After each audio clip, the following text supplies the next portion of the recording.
जय जय रघुवीर समर्थ. श्रीमत दासबोध दशक 17वा. प्रकृती पुरुष नाम समास चौथा. अनुमान निरशन नाम. श्रीराम समर्थ. बहुत जनासी उपाये वक्त्यास पुसता त्रासो नये. बोलता बोलता अन्वये सांडू नये.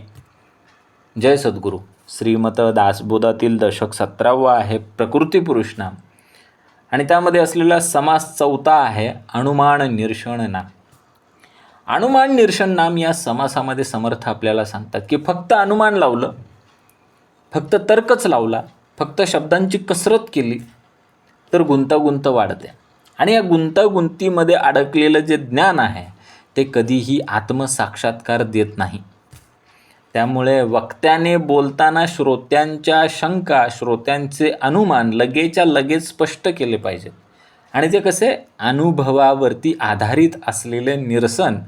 म्हणजे कसं अनुमानाचे निरसन करण्यासाठी अनुभव पाहिजे ना, त्याद्वारे ते निरसन हे केलंच पाहिजे. तेव्हाच त्याच्या शंका, त्याचे अनुमान हे निरस होणार आहे. नाही केलं तर काय होणार आहे, पेच वाढत जाणार आहे आणि श्रोता गोंधळात जाणार आहे. बरोबर आहे का? माया आहे, ब्रह्म आहे, शिवशक्ती आहे, चळ निश्चळ असे एक ना अनेक सूक्ष्म विषयावरती जेव्हा जेव्हा वक्ता बोलतो तेव्हा त्या वक्त्याकडे जर प्रत्यक्ष अनुभूती नसेल तर ते ज्ञान फक्त शब्दांचा खेळ ठरते. बरोबर आहे का? सगळं ब्रह्म आहे म्हणतो, सगळं ब्रह्म आहे. मग सगळंच ब्रह्म असेल तर पाप काय पुण्य काय ते एकच, विवेक काय अविवेक काय तेही एक, योग्य काय अयोग्य काय तेही एक, असं म्हणून काय केलं, त्यानं भेदच मिटवून टाकले. हे अज्ञानाचं लक्षण आहे. पण खरा वक्ता तो, खरा वक्ता विचारवंत कोण, जो असले अंधतर्क, उन्मद भाष्य आणि कोरडा शास्त्रवाद सोडून काय करतो, स्वतःच्या प्रत्यक्ष प्रत्ययातून बोलतो, अनुभूतीतून बोलतो, प्रत्यक्ष अनुभवावरून बोलतो, तो खरा विचारवंत वक्ता. कारण आत्मज्ञान हे अनुमानाने नाही तर अनुभूतीनेच प्रकट होते, हे त्याला समजलेलं आहे. बघा ना, या समासाचं नाव आहे अनुमान निरशन नाम. मग अनुमान म्हणजे काय हो? अनुमान म्हणजे काय? स्वतःच्या प्रत्यक्ष कुठलाही अनुभव न घेता, अनुभूती न घेता, केवळ ऐकलेल्या वाचलेल्या गोष्टींवरती शाब्दिक तर्क करत बसणे, बुद्धीचा खेळ करत बसणे आणि सगळं मला समजलेलं आहे असं स्वयंघोषितपणे जगाला सांगणे म्हणजे अनुमान. समर्थ सांगतात की अनुभवाशिवाय जे ज्ञान आहे ते ज्ञान नाहीच आहे, तो फक्त गोंधळ आहे. बरोबर आहे का? मग श्रोता आणि वक्ता यांनी कसं केलं पाहिजे? वक्त्याने बोलताना विषय जो आहे त्याचा अन्वय म्हणजे सुसंगती सोडू नये. बरोबर? वक्त्याने आणि श्रोत्याने काय केलं पाहिजे? श्रोत्याच्या मनामध्ये जर एखादी शंका निर्माण झाली तर श्रोत्याने ती तत्काळ त्या ठिकाणी स्पष्ट केली पाहिजे, विचारलीच पाहिजे.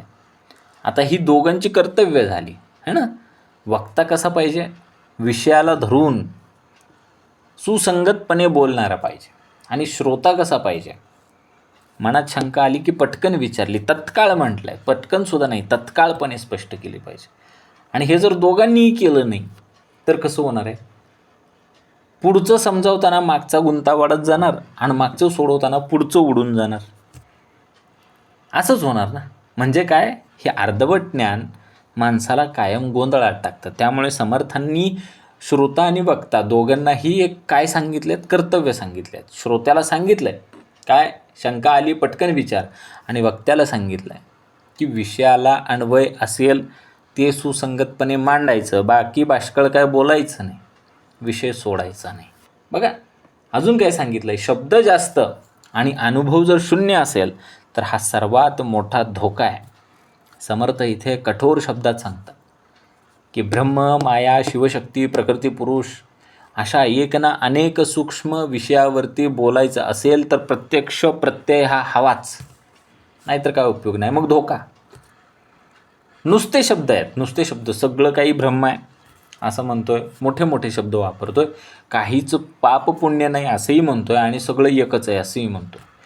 पण त्याला बिलकुल अनुभव नसेल तर ते सगळं काय आहे? बाष्कळ बोलणं आहे. बघा बाष्कळ. सर्व ब्रह्म आहे असं म्हणणं सोपं आहे हो. पण किती धोकादायक आहे याची महत्त्वाची सूचना इथं समर्थ देतात. जर एखादा माणूस म्हणू लागला ना की पाप पुण्य एकच असतं, चांगलं वाईट एकच असतं, भोग आणि त्याग एकच असतो, तर समजून चालायचं की त्याचा विवेक नष्ट झालेला आहे, त्याची नीती संपलेली आहे आणि त्याच्याकडे कुठलीही जबाबदारी आता उरलेली नाही, त्यामुळे तो असा बाष्कळ बोलत आहे. असा माणूस अज्ञानात राहूनही स्वतःला ज्ञानी समजत आहे हे समजून त्याच्यापासून बाजूला व्हायचं.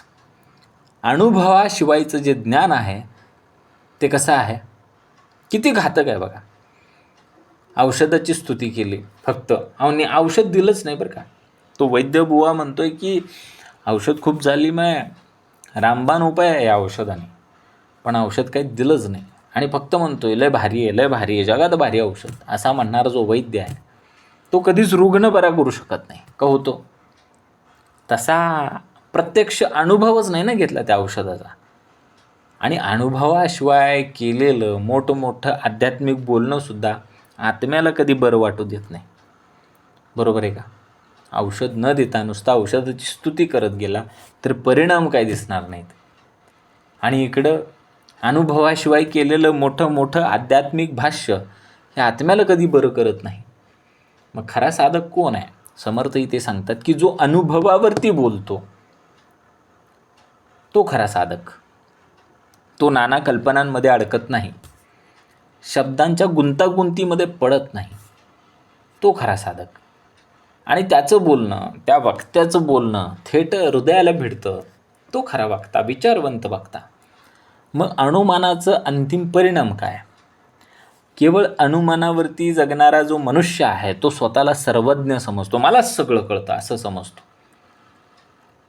पण अनुमानावरती जगणारा तो सर्वज्ञ मनुष्य त्याच्या वागण्यामध्ये मात्र विसंगती दिसते, असते. जो स्वतः तो इंद्रिय भोगामध्ये गुंतलेला असतो आणि तोंडातून मात्र ब्रह्मज्ञान तो देत असतो. समर्थ सांगतात की असं जे ज्ञान आहे हा भ्रमाचा सर्वोच्च बिंदू आहे. भ्रमच आहे पण त्यानं शिखर गाठलं आहे, कळस केला आहे त्या भ्रमाचा. तो सर्वज्ञ. कसा सर्वज्ञ बाबा. तुझ्या वागण्यात आणि बोलण्यात कुठलीही सुसंगती नाही आहे, विसंगतीच आहे, विरोधाभास आहे. स्वतः इंद्रिय भोगामध्ये आहे. काम क्रोधे लिथाडीला तो कैसा म्हणावा भला. स्वतः इंद्रियांच्या भोगामध्ये लिप्त असणारा व्यक्ती त्याच्या तोंडातून जर ब्रह्मज्ञान निघत असेल तर कसा म्हणायचा त्याला भला. मग योग्य मार्ग कुठला. समर्थ या समासामध्ये सांगतात की आधी प्रत्यय घ्यायचा, मग विचार करायचा आणि मग बोलायचं. आणि जे कळलं नाही त्यावरती गप्प बसणं हीच खरी शहाणपणाची खूण आहे. हा या एकूण समासाचा सार होता की अनुभवाशिवायचं आध्यात्मिक ज्ञान हे प्रकाश नसून तोही एक चमकदार अंधारच आहे बरं का. ह्याच्यावरून आपल्याला कळालं पाहिजे की अनुमान निरसन नाम हे या समासाला नाव काय. या समासाची पहिली ओवी काय आहे. बहुत जनासी उपाये वक्त्यास पुसता त्रासो नये, बोलता बोलता अन्वये सांडू नये. मग इथं आध्यात्मिक निरूपण श्रवण केल्याने बहुत जनासी उपाय, खूप लोकांना उपाय झाले हो, प्राप्ती झाली, फायदासुद्धा झाला बरं का.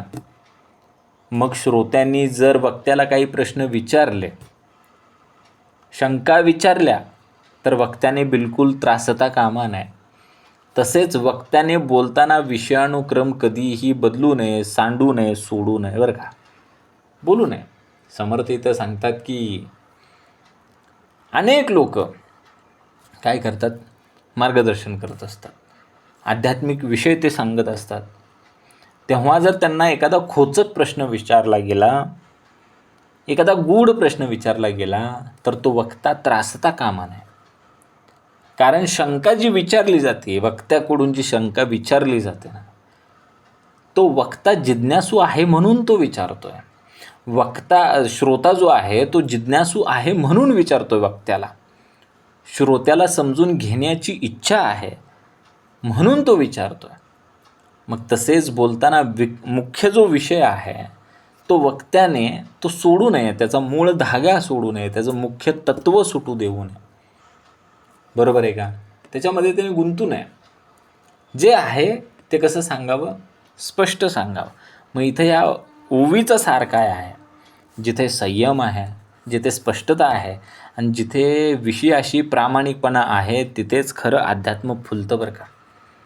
विचारलेल्या प्रश्नावरती रागराग न करता शांतपणे उत्तर देणं आणि मूळ तत्त्वज्ञान न सोडणं, मूळ विषय न सोडणं, हाच या ओवीचा गाभा आहे.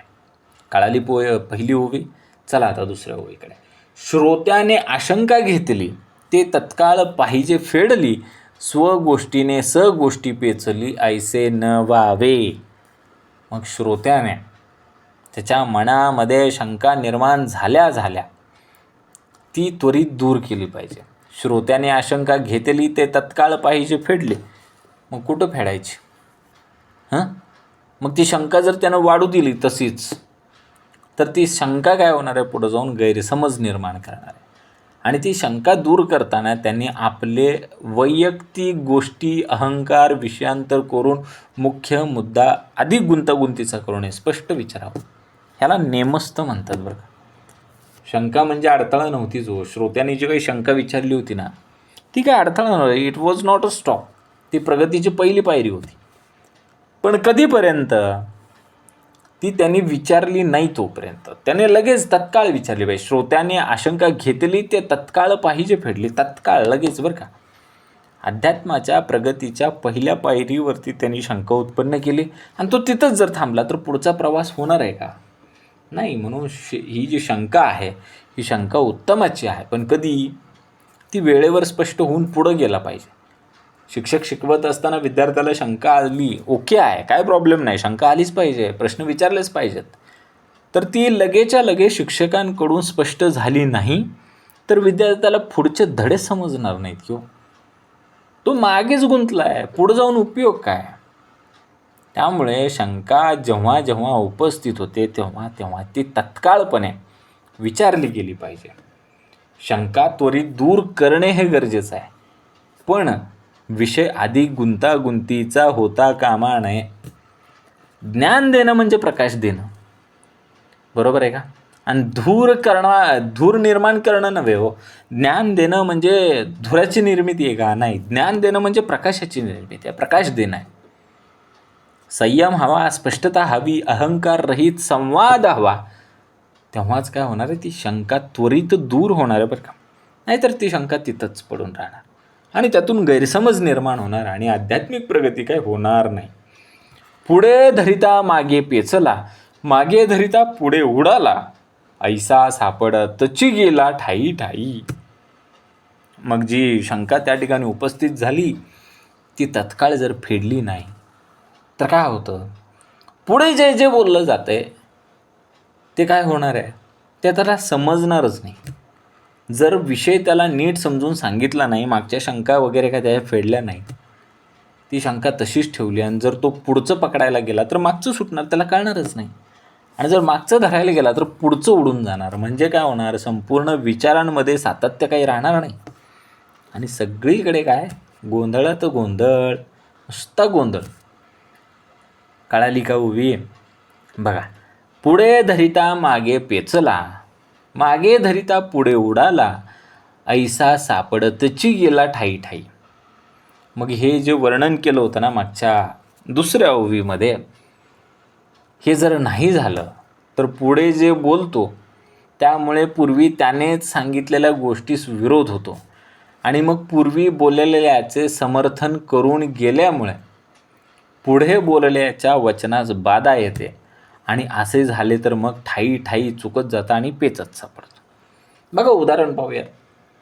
ज्याच्या मनामध्ये स्वतःबद्दल स्पष्टता नसते, स्वतःची स्पष्टता, क्लिअरिटी नसते, त्याचं बोलणं विस्कळीत असतं, विस्कळीत. आत्मज्ञान, तत्त्वज्ञान आणि अध्यात्म सांगताना काय पाहिजे? अनुभव आणि विवेक जर नसेल तर विचार एकमेकांमध्ये गुंतलेले असतात, सगळं कन्फ्युजन असतं. अशी व्यक्ती एक गोष्ट स्पष्ट करायला जाते पण दुसरीकडे मात्र काहीतरी गोंधळ निर्माण होतो. म्हणजे करायला जातंय गणपतीनं होतंय मारुती, असं होतंय त्याचं. हे मनाच्या अस्थिरतेचं लक्षण आहे आणि जिथे अंतर्मन स्थिर नाही ना तिथं विचारसरणी कधी ठाम राहत नाही. बघा एक साधं उदाहरण घेऊया. एखादा विद्यार्थी अभ्यास पूर्ण न करता फक्त काय केलं त्याने, तुकड्या तुकड्यात माहिती घेतली है ना. पहिल्या धड्यातला एकच तुकडा केला आहे, दुसऱ्या धड्यातला एकच तुकडा केला आहे, त्याला कळालंच नाही आहे. त्याच्या वेळेस काय होतं, परीक्षेला जेव्हा तू जातो तेव्हा त्याला एक प्रश्न विचारला की तो दुसऱ्या उत्तराकडे जातो, दुसरा विचारला की तिसऱ्या उत्तराकडे जातो. कन्फ्युजन, काही कळत नाही. बघा ना, आमच्या घरामध्ये सुद्धा जेव्हा एखादा वाद सुरू असतो, तो वाद त्या तत्कालीन मुद्द्यावरती व्हायला पाहिजे होता. पण काय झालं, तो मूळ मुद्दा सोडला आणि जुनाच एखादा विषय काढला. मागच्या वर्षी त्यानं असं केलं होतं, मला शिवी दिली होती, मागच्या वर्षी त्यानं मला असं बोलला होता. अरे मुख्य वाद कुठे आहे? आणि जर असंच घडत गेलं तर तो वाद कधीच संपणार नाही आहे. कारण जिथे स्पष्टता आणि समग्र समज नसते ना, तिथं केवळ वाद, गोंधळ आणि पेचच निर्माण होत असतात. आता ज्ञान सांगायचं असेल तर आधी ते मनात पक्कं पाहिजे, संतुलित पाहिजे, अनुभवाने सिद्ध असावं लागतं, तेव्हाच ते ज्ञान सांगावं. स्थिर मन, सुसंगत विचार आणि विवेकपूर्ण मांडणी असलीच पाहिजे, असाच या ओवीचा गाभा आहे. बघा ना, आता पुढच्या ओवीमध्ये सांगितलं आहे, समर्थाने दृष्टांत दिला आहे.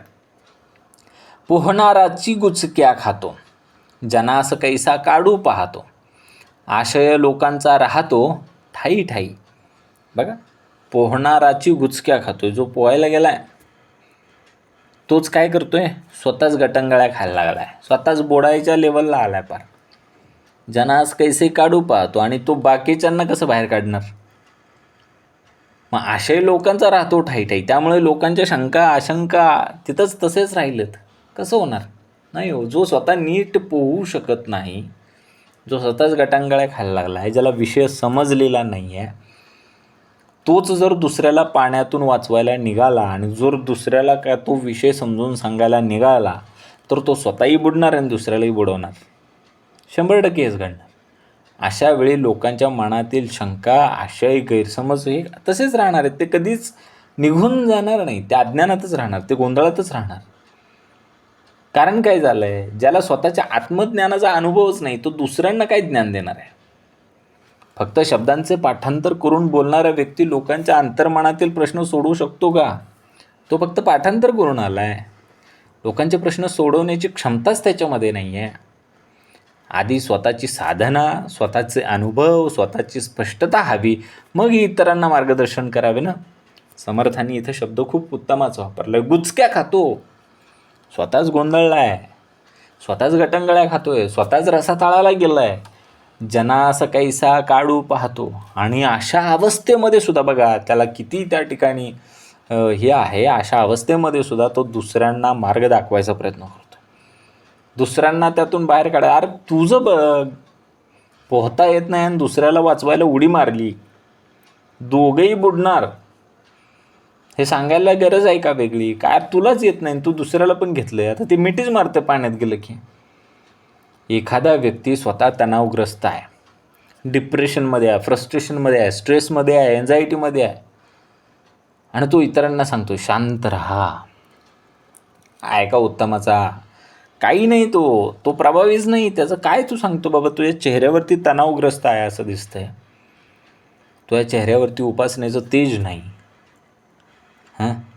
स्वतः फ्रस्ट्रेशनमध्ये आहे, डिप्रेशनमध्ये आहे, आणि तो आम्हाला सांगतो शांत राहा. कसं व्हायचं? ते प्रभावी नाही. स्वतः सक्षम व्हावं आणि मग इतरांना आधार द्यावा ना. अनुभवाशिवाय उपदेश केवळ शब्दरचना असतात, ती लोकांच्या अंतःकरणाला स्पर्श बिलकुल करत नाही. त्यामुळे पहिलं स्वतः स्थिर व्हावं, नंतरच इतरांना आधार द्यावा, हाच या ओवीचा गाभा आहे. आपणची बोलीला संवार, आपणची बोली जे सर्वसार, दुस्तर मायेचा पार टाकीला पाहिजे. बघा ना, समर्थ इथं अत्यंत मार्मिक संदेश देतात की बोलताना, सांगताना स्वतःचा विषय गुंडाळून म्हणजे संवार करून पुन्हा स्वतःच त्याचा सार सांगावा. म्हणजे विचारांची सुरुवात, विस्तार आणि निष्कर्ष स्पष्ट असायला हवे. शेवटी सर्व बोलण्याचा उद्देश एकच आहे की या कठीण मायाजालाला आपल्याला पार करून जायचं. आपल्याला कळायला पाहिजे, मायेचे पडदे, मायेचे आवरणं दूर झाली पाहिजेत आणि आपल्याला ते अंतिम सत्य दिसलं पाहिजे. बरोबर? बघा आता हीच ओवी आहे. आपणची बोलीला संवार, आपणची बोलीचे सर्वसार, दुस्तर मायेचा पार टाकीला पाहिजे. मायेचा पार करण्यासाठी आपल्याला काय केलं पाहिजे? एखादा आपणच जर संवारासंबंधी बोलला आणि परत आपणच जर सर्वसार आहे असं म्हणू लागला तर तो श्रोत्यांचा निश्चय कसा होईल? आणि अशा निरूपणाने दुस्तर मायेचा पार कधीही कोणीही जाऊ शकेल काय? बघा ना, वक्त्याने संवार केला म्हणजे विषयाचा समारोप केला, संपवला तो विषय, है ना, समरी वगैरे काढून दिली व्यवस्थित. दिलीच पाहिजे. वक्त्याने विषयाचा संवार स्वतः केलाच पाहिजे, जेणेकरून श्रोत्याला नेमका बोध झाला पाहिजे. फक्त जर त्यांनी विस्तारच करत गेला, सर्वसार करत गेला, तर अंतिम तत्व हे स्पष्ट झालंच पाहिजे. सर्वसार केला तरी आणि संवार केला तरीही काय झालं पाहिजे? अंतिम तत्व हे स्पष्ट झालं पाहिजे, बोध झाला पाहिजे. अध्यात्म्याचे खरं लक्ष काय आहे? समर्थांनी सांगितलं, दुस्तर मायेचा पार टाकला पाहिजे. ही माया म्हणजे काय? अहंकार, देहाभिमान, आसक्ती, याच्या पलीकडे जायचं ना आपल्याला. जर बोलणे अहंकारासाठीच आहे, बोलणं दिखाव्यासाठी आहे आणि विद्वत्ता मिरवण्यासाठी असेल तर ते मायेच्याच कक्षेत राहील. मायेच्या पार कसं जायचं? पण जे बोलणं जे आहे ते माया पार करण्यासाठीच नाही तर ते उपयोगाचं नाही आहे. जे बोलणं माया पार करण्यासाठी आहे ते खरं सार्थ आहे, ते श्लाघ्यवान आहे बरं का. समर्थांनी सांगितलं की काय? आपल्याला जायचं आहे कुठं? गंतव्य ठिकाण काय? मायेच्या पार जायचं आहे. बघा, शिक्षकाने धडा शिकवून शेवटी आज आपण काय शिकलो हे स्पष्ट केलं पाहिजे, तरच विद्यार्थ्याला बोध होणार आहे. बरोबर का? आज जो आपण धडा शिकलो त्यातून तुम्ही काय शिकला? तुमच्या आयुष्यात त्याचा रेलेव्हन्स काय आहे? तुमच्या आयुष्यात त्याचं इम्प्लिकेशन काय आहे? तुम्ही तुमच्या आयुष्यामध्ये ते कसं लागू करणार हे विचारलं पाहिजे. तेव्हा त्या विद्यार्थ्याला बोध होणार की बाबा ही गोष्ट माझ्या आयुष्यामध्ये अशा अशा पद्धतीनं लागू होते. बोलणं हे मायेचा विस्तार करण्यासाठी नसलंच पाहिजे, तर ते माया पार करण्यासाठी पाहिजे. विचार स्पष्ट, निर्णय ठाम आणि उद्देश काय पाहिजे? ह्या मायेच्या पलीकडे जाण्याचा. ज्ञानाचा शेवट नेहमी सर्वसार आणि अंतःकरणातील मुक्ती याकडेच नेणारा असला पाहिजे. बघा ना, आता समर्थ थोडंसं पुढच्या ओवीमध्ये सांगताय, सूक्ष्मतत्व. जे जे सूक्ष्मतत्व नाम घ्यावे त्याचे रूप बिंबवून द्यावे, तरीच वक्ता म्हणावे विचारवंत. उत्तम. ही जी ओवी आहे ना, अत्यंत उत्तम आहे. बघा ना, आपण आत्ता वरच्या ओवीमध्ये श्रवण केलं, काय सांगितलं की मायेच्या पार आपल्याला जायचं आहे ना. मग इथं जे सूक्ष्म सूक्ष्म नाव आहेत ना, मग माया म्हणजे काय? सूक्ष्मतत्व आहे ना.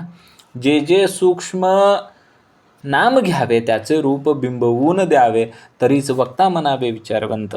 मग जे सूक्ष्मतत्व आहे म्हणजे काय? माया आहे, ब्रह्म आहे, आत्मा आहे, अहंकार आहे, विवेक आहे. हे सगळं सूक्ष्म आहे का? दिसतं? अजिबात दिसत नाही. फक्त ते जाणीवेत अनुभवता येतं, अशी ते तत्व आहेत. आणि जेव्हा जेव्हा निरूपणामध्ये जे जे सूक्ष्म आहे ते ते विचार मांडले की त्याचे सर्व श्रोत्यांच्या मनामध्ये त्याचं रूप असं बिंबवता आलं पाहिजे, तरच त्यास विचारवंत वक्ता असं म्हणण्यात येईल. बरोबर आहे का? आपण जेव्हा एखादं सूक्ष्मतत्व घेतलं, आता आपण घेतलं, आपल्याला मायेच्या पलीकडे जायचं आहे, मायेचं नाव घेतलं, तेव्हा तो माया केवळ शब्दरूपात न राहता श्रोत्याच्या मनामध्ये ते मायेचं चित्र रेखाटलं गेलं पाहिजे, चित्र असं उमटलं पाहिजे. तेव्हा ते तत्व अनुभवासारखे जिवंत भासले पाहिजे. तेव्हाच तो खरा वक्ता, विचारवंत म्हणवला जाईल. सूक्ष्म म्हणजे जे डोळ्यांना दिसत नाही. माया दिसते का? नाही, पण मायाच्या पलीकडे जायचं आहे. आत्मा, चैतन्य, माया हे शब्दच आहेत ना, सूक्ष्म आहेत. हे शब्द उच्चारले की त्यामागचा अनुभव श्रोत्याला जाणवलाच पाहिजे. आणि तो जर जाणवला नाही तर ते केवळ शब्द ठरतील. त्यामुळे जो खरा विचारवंत आहे, वक्ता बरं का, तो कसा करतो? त्या अदृश्याला, त्या सूक्ष्म तत्वाला स्पष्ट करतो, अमूर्ताला मूर्त करतो आणि अवघडाला सोपे करून दाखवतो. तो खरा विचारवंत वक्ता. फक्त फक्त पाठांतर केले आणि मोठे मोठे शब्द वापरणे म्हणजे विचारवंत नव्हे. तर जिथे शब्दामागे अनुभव आणि स्पष्टता आहे तिथे खरा विचार, तो खरा विचारवंत है ना. बघा ना, दैनंदिन जीवनामध्ये कोणी म्हणतं अहंकार सोडा, अहंकार सोडा. पण उदाहरण देतं की वाद जिंकण्यासाठी नव्हे तर नातं टिकवण्यासाठी शांत राहा. तेव्हा तो मनामध्ये बिंबतो बरं का, म्हणजे ते पटतं, मनाला पटतं.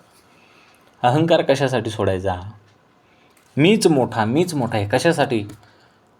तर दोन भावांमध्ये लागलेला वाद जिंकण्यासाठी अहंकार सोडायचा आहे का? नाही. तर त्या दोन भावांमध्ये जे असलेलं नातं आहे ते टिकून राहावं याच्यासाठी अहंकार सोडायचा आणि शांत राहायचं. तेव्हा तो उद्देश पटला. कारण काय झालं, ते अहंकार सोडा म्हणजे नेमकं सोडायचं आहे काय? ते सूक्ष्म तत्व होतं. ते बिंबलं कधी माहिती आहे का? जेव्हा त्याला उदाहरण दिलं. बघा ना, योग शिक्षक असतो, योग शिक्षक म्हणतो दीर्घ श्वास घ्या. घेतला श्वास, थोडासा रोखून धरा आणि नंतर सोडा. दीर्घ श्वास घ्या, दीर्घ श्वास सोडा, असं जेव्हा तो म्हणतो आणि आपण ते प्रत्यक्ष अनुभूती घेतो तेव्हा असलेले त्या श्वासांची जाणीव स्पष्ट होते ना. एकतर श्वास जो आहे तो सूक्ष्म आहे, तरीसुद्धा त्याची प्रत्यक्ष अनुभूती येते की नाही, ती शांतता आपण अनुभवतो की नाही. सूक्ष्म तत्व स्पष्ट, जिवंत आणि अनुभवासारखे करून सांगणे हाच खरा वक्त्याचा गुण आहे. शब्द नव्हे हो, तर अनुभूती मनावरती बिंबली पाहिजे, हेच विचारवंत वक्त्याचे लक्षण आहे. बघा ना, ब्रह्म कैसे मूळ माया कैसी, अष्टदा प्रकृती शिवशक्ती कैसी, षडगुणेश्वराची स्थिती कैसी, गुणसाम्याची. बघा, आता समर्थांनी लिस्ट दिली आहे, यादी दिली आहे. ब्रह्म कसे आहे, मूळ माया कशी आहे, अष्टदा प्रकृती म्हणजे काय, शिवशक्तीचे स्वरूप काय आहे, षडगुणेश्वराची आणि गुणसाम्याची स्थिती कशी असते. समर्थ इथे अत्यंत सूक्ष्म तत्वांचा उल्लेख करून सांगतात. जो खरा विचारवंत आहे ना, त्याने ब्रह्म काय आहे, मूळ माया काय आहे, अष्टदा प्रकृती म्हणजे काय, शिवशक्तीची अवस्था कशी आहे आणि गुणसाम्य म्हणजे काय, हे त्याला स्पष्टपणे सांगता आलं पाहिजे. कुणाला? जो खरा विचारवंत आहे त्याला. मग ब्रह्म कसा आहे? ब्रह्म तर निर्गुण, निराकार, शाश्वत, सर्वत्र असलेलं चैतन्य म्हणजे ब्रह्म. मूळ माया कशी आहे? मूळ माया म्हणजे ब्रह्मावरती पडलेला अज्ञानाचं आच्छादन, जे समर्थांनी सांगितलं आहे, माया आपल्याला पार करून जायचं आहे. आणि ही माया म्हणजे काय माहिती आहे का? आरसा आहे, स्वच्छ आहे. आणि त्या स्वच्छ आरशावरती बसलेली धूळ तुमची आमची प्रतिमा अस्पष्ट करते. तसेच आत्मस्वरूपावरती जे अज्ञान बसलेलं आहे ती म्हणजे माया, मूळ माया. अष्टदा प्रकृती कशी आहे? पृथ्वी, आप, तेज, वायू, आकाश आणि त्याच्यानंतर आलेले मन, बुद्धी, अहंकार हे तिघ, 5 आणि 3 8, अष्टदा प्रकृती झाली निर्माण. शिवशक्ती कशी आहे? शिव म्हणजे शुद्ध चैतन्य, शक्ती म्हणजे क्रियाशीलता. जसे अग्नी आणि उष्णता वेगळे नसते, तसे शिव आणि शक्ती हे वेगळे नसतात. षडगुणेश्वराची स्थिती म्हणजे ईश्वराची पूर्णता दर्शवणारी अवस्था म्हणजे षडगुणेश्वराची स्थिती. गुणसाम्य म्हणजे काय हो? गुणसाम्य सत्वरज तम हे 3 गुण आहेत, जेव्हा सम अवस्थेमध्ये येतात, समस्थितीमध्ये असतात, जिथे कोणी कमी नसतं, कोणी अधिक नसतं, तेव्हा ती गुणसाम्य अवस्था येते. बघा ना, समर्थ या ओवीमध्ये सांगतात की जो खरा विचारवंत वक्ता आहे ना, तो या सृष्टीची सगळी जी मूळ तत्व आहे तो स्पष्ट आणि अनुभवासहित सांगू शकतो. समर्थांनी कुठून कुठपर्यंत सांगितलं बघा, ब्रह्मापासून मायेपर्यंत, प्रकृतीपासून गुणसाम्यापर्यंत, ज्याला सगळं सांगता येतं, फक्त शब्दातून नाही बरं का. हे केवळ शब्द नसून जीवन समजण्याची किल्ली ज्याच्याकडे आहे तो खरा विचारवंत. सूक्ष्म तत्वांचे स्पष्ट दर्शन घडवतो तो खरा विचारवंत वक्ता. बघा, आता पुढं अजून सांगितलं, अर्धनारी नटेश्वर प्रकृती पुरुषाचा विचार गुणक्षोभिनी तदनंतर त्रिगुण कैसे. अर्धनारी नटेश्वर कुणाला म्हणायचं? प्रकृती म्हणजे काय, पुरुष म्हणजे काय, गुणक्षोभिनी माया कशी असते, त्यानंतर त्रिगुण प्रकट कसे झाले. गुणक्षोभिनी तदनंतर त्रिगुण कैसे. समर्थ येथे सांगतात की सृष्टीच्या अत्यंत गूढ तत्वांचा उलगडा कसा करायचा. जो खरा विचारवंत आहे ना, तो अर्धनारी नटेश्वर, प्रकृती पुरुष आणि त्यानंतर निर्माण होणाऱ्या त्रिगुणाचा उगम स्पष्ट करून सांगतो तोच खरा विचारवंत. मग अर्धनारी नटेश्वर म्हणजे काय हो, है ना? अर्धनारी नटेश्वर म्हणजे शिव आणि शक्ती यांचं एकरूप. मग प्रकृती पुरुष म्हणजे काय? पुरुष म्हणजे साक्षी चैतन्य आहे. प्रकृती म्हणजे काय? सृष्टीची कार्यरत शक्ती म्हणजे प्रकृती आहे. गुणक्षोभिनी म्हणजे काय? जेव्हा प्रकृतीमध्ये हालचाल झाली, क्षोभ निर्माण झाला, तेव्हा सृष्टीची प्रक्रिया सुरू झाली. त्या अवस्था म्हणजे गुणक्षोभिनी. आणि त्या गुणक्षोभिनीतून काय झाले? त्रिगुण प्रकट झाले. सत्व, रज, तम. सत्व म्हणजे शांतता, रज म्हणजे क्रिया, तम म्हणजे जडत्व, अज्ञान, आळस. हे 3 गुण आहेत ना. मग हे सगळं जे आहे ना, सृष्टीचं रहस्य आहे बरं का. या ओवीमध्ये सृष्टीचं रहस्य समजून घ्यायचं असेल तर शिवशक्तीचं ऐक्य, प्रकृती पुरुषाचा भेद आणि त्रिगुणांचा उगम समजलाच पाहिजे. आणि जो या सूक्ष्म तत्वांचा स्पष्ट उलगडा करू शकतो तोच खरा विचारवंत. शेवटी उद्देश एकच, की या त्रिगुणांच्या पलीकडे जाऊन स्वतःच्या शुद्ध चैतन्य स्वरूपाची अनुभूती घेणे. यासाठी कसा पाहिजे विचारवंत बघा. पूर्वकक्ष कोठून कोठवरी, वाचांश लक्षांच्याची परी, सूक्ष्म नाना विचार करी, धन्य तो साधू. पूर्व पक्ष कोठून कोठेपर्यंत असतो, वाच्यांश म्हणजे काय, लक्षांश म्हणजे काय, या प्रकारे अनेक पारिभाषिक संज्ञांचा, शब्दांचा सूक्ष्म विचार जो जाणतो तो खरा साधू धन्य होय. समर्थ सांगतात की जो साधू म्हणजे जो विचारवंत आहे ना, धन्य आहे तो. त्याने विषयाचा पूर्वपक्ष म्हणजे सुरुवात, उगम, पार्श्वभूमी सांगितले पाहिजे. तिथून ते शेवट कुठेपर्यंत आहे हे समजून घेतलं पाहिजे. तसेच शब्दांचा म्हणजे वाच्यार्थ, जसा शब्दचा अर्थ आहे तसा, लक्षार्थ म्हणजे आंतरिक सूक्ष्म अर्थ, यांचा सखोल विचार हा केलाच पाहिजे. आणि जो या सूक्ष्म भेदांचा अभ्यास करतो ना, तोच खरा धन्य साधू. वाच्यार्थ आणि लक्षार्थ, नाहीतर शब्दशः अर्थ घेतला तर भानगड वेगळी, आणि त्याच्या मागचा गूढ अर्थ घेतला तर भानगड वेगळी. बघा ना, आता पूर्वकक्ष कोठून कोठवरी, एखाद्या तत्वाची सुरुवात कुठून झाली. आता आपण माया हे तत्व घेतलं आहे, हे सूक्ष्म तत्व आहे. ह्याची सुरुवात कुठून झाली, त्याचा विस्तार कसा झाला आणि शेवट कुठे झाला हे समजलं पाहिजे. अहंकार कुठे निर्माण होतो, अज्ञानातून, आणि तो विरतो कुठं, आत्मज्ञानामध्ये. हे अहंकार नावाचं सूक्ष्मरूपी तत्व पकडल्यानंतर त्याचा पूर्वपक्ष आपल्याला पाहायला पाहिजे की तो निर्माण कुठं होतो. आपल्याला सांगितलं आहे काय समर्थांनी, वाच्यार्थ आणि लक्षार्थ. वाच्यार्थ म्हणजे वाचनातून निघणारा शब्दशः अर्थ, आणि लक्षार्थ म्हणजे कसा, त्या शब्दामागील गूढ सूक्ष्म अर्थ, तो लक्षार्थ.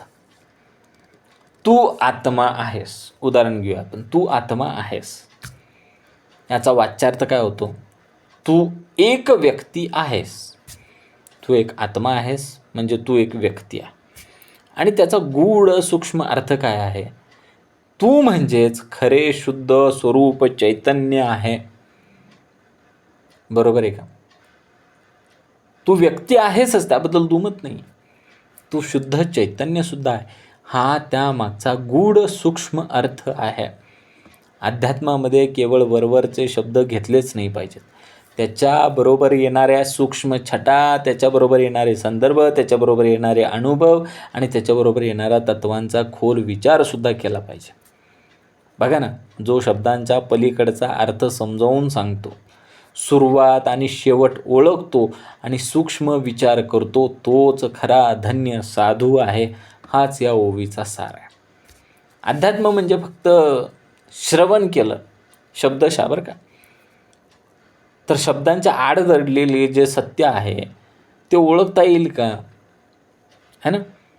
फक्त शब्दशः जर श्रवण करत बसला तर त्याच्या मागचा गूढ अर्थ, सूक्ष्म अर्थ समजणारच नाही. बघा आता पुढं, नाना पलाळी पडेना, बोलिलेचे बोलवेना, मौन्य गर्भ अनुमाना, हानून सोडी. मग असा जो खरा साधू आहे, खरा विचारवंत आहे ना, तो अनावश्यक पल्हाळ करत नाही बरं का. उगाच लांबड लावायची, लांब लचक विस्तार देत बसा. जेवढे शक्य आहे, जेवढं नियमस्थ आहे तेवढंच बोलतो. उगाच बोलत राहणे किंवा शब्दांची गर्दी करणे हे ज्ञानाचे लक्षण अजिबात नाही. तो आपल्या अंतर्मनातीतून शांततेतून म्हणजे मौनगर्भ योग्य तर्क विवेक अनुमान काढून नेमकेपणाने विषय संपवला पाहिजे. बघा ना, समर्थांनी काय सांगितलं, नाना पल्लाळी पडे ना. विषयांतर दिखावा आणि शब्दांची फुगवण असलं केलं नाही पाहिजे. पलाळ कशाला लावायची उगाच.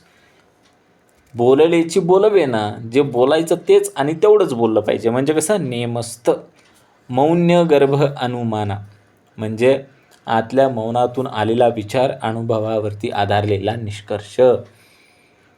खरे ज्ञान शांततेतून येतं बरं का. जेव्हा मन स्थिर असतं तेव्हा शब्द थोडके असतात पण परिणामकारक असतात. खरं आहे की नाही.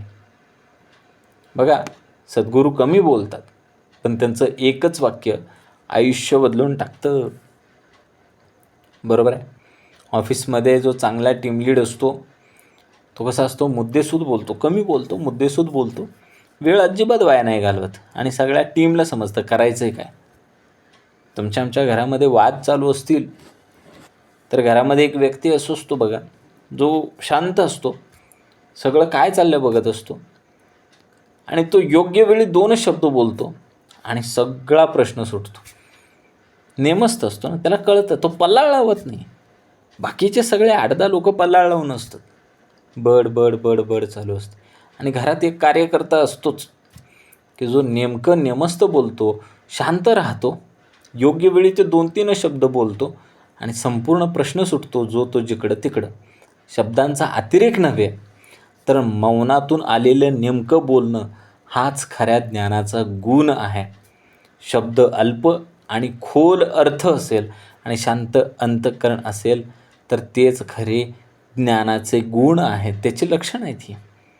कमीत कमी शब्दात जास्तीत जास्त खोली निर्माण करणं आणि शांत राहणं. उत्तम. बघा आता पुढं, घडी एक विमळ ब्रह्म, घडी एक सर्व ब्रह्म, द्रष्टा साक्षी सत्ता ब्रह्म, क्षण एक. एखादा वक्ता एकदा म्हणतो की ब्रह्म विमल आहे, दुसऱ्या क्षणी म्हणतो की सर्व ब्रह्मच आहे आणि परत काही वेळाने म्हणतो की ब्रह्म हे दृश्य स्वरूपात आहे, साक्षी आहे. त्यालाच सत्ता ब्रह्म असेही म्हणतात, असं तो म्हणतो. द्रष्टा साक्षी सत्ता ब्रह्म असं तो म्हणतो. समर्थ इथे म्हणतात की ब्रह्माच्या अनुभूतीचे वेगवेगळ्या अवस्थांचे उल्लेख कसे आहेत बघा. कधी ते ब्रह्म विमळ आहे म्हणजे निर्मळ आहे, ज्याच्यावरती मळ नाही आहे. कधी ते ब्रह्म जे आहे, जे सर्व ब्रह्म आहे, जे काय आहे, जे दिसते, जे ऐकू येते, जे अनुभवास येते, ते सर्व ब्रह्मच आहे असे भासते. कधी तो द्रष्टा आहे, कधी तो साक्षी आहे आणि तो कधी सत्ता म्हणून जाणवतो. विमळ ब्रह्म म्हणजे कसा, पूर्ण शुद्ध विमळ, ज्याच्यावरती कुठलाही मळ नाही, तो. सर्व ब्रह्म, जे काही विश्व दिसते, सजीव निर्जीव घटना सर्व ब्रह्मरूपच आहेत, तिथं भेद नाही. द्रष्टा साक्षी सत्ता ब्रह्म, द्रष्टा म्हणजे जो पाहतो, साक्षी म्हणजे जो अनुभवाचा साक्षी आहे आणि सत्ता म्हणजे ज्यामुळे सर्व अस्तित्वात आहे. ही साक्षीभावाची अवस्था आहे. मी शरीर मन नाही तर मी पाहणारा साक्षी आहे अशी जाणीव. बघा ना, ध्यानात बसल्यावर क्षणभर पूर्ण शांतता मिळते, ती म्हणजे विमळ ब्रह्म आहे. एखाद्या सुंदर क्षणी स्वतःशी एकत्व वाटते म्हणजे आपण सर्व ब्रह्म आहोत. आणि राग येत असताना माझ्यात राग उठत आहे असं जो निरीक्षण करून आपल्याला सांगतो की आता तुझ्यामध्ये राग येतोय, तो साक्षी ब्रह्म आहे. ही ओवी काय सांगते, ब्रह्म एकच आहे हो, पण त्या ब्रह्माच्या अनुभूतीचे दृष्टिकोन हे वेगवेगळे असतात. कधी ते ब्रह्म शून्य असतं, कधी ते ब्रह्म विश्वरूप असतं, कधी ते ब्रह्म अंतर्मनातील साक्षीभाव असतं. जो या अनुभूती ओळखतो तोच खऱ्या अर्थानं आत्मज्ञानाच्या मार्गावरती पुढे पुढे सरकत जातो. बघा, निश्चळतेची झाले चंचळ, चंचळतेची ब्रह्म केवळ, नाना प्रसंगी खळखळ निवाडा नाही. मग इथं काय सांगितलं समर्थांनी?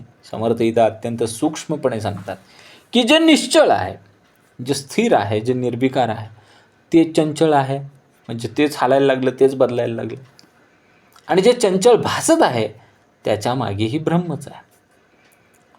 विविध प्रसंग आले, विविध मतभेद आले, विविध वादविवाद आले आणि लोक त्यात गोंधळून गेली आणि ठाम निवाडा काही झालाच नाही.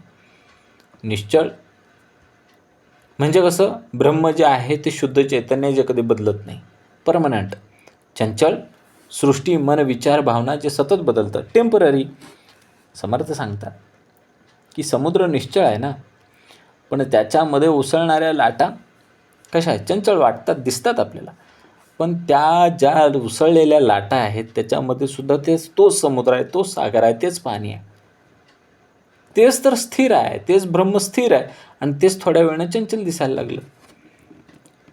नाना प्रसंगी खळखळ, वेगवेगळ्या तत्व, चर्चा, मतमतांतरे, वाद यामुळे सत्याचा गोंधळ जिथे निर्माण झालेला आहे ती खळखळ आहे.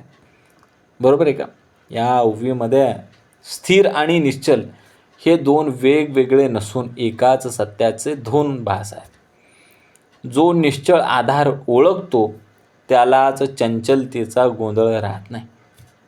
वाद, मतभेद, प्रसंग याच्या खळखळीत न अडकता मूळ स्थिर चैतन्य ओळखणे हाच या ओवीचा गाभा आहे.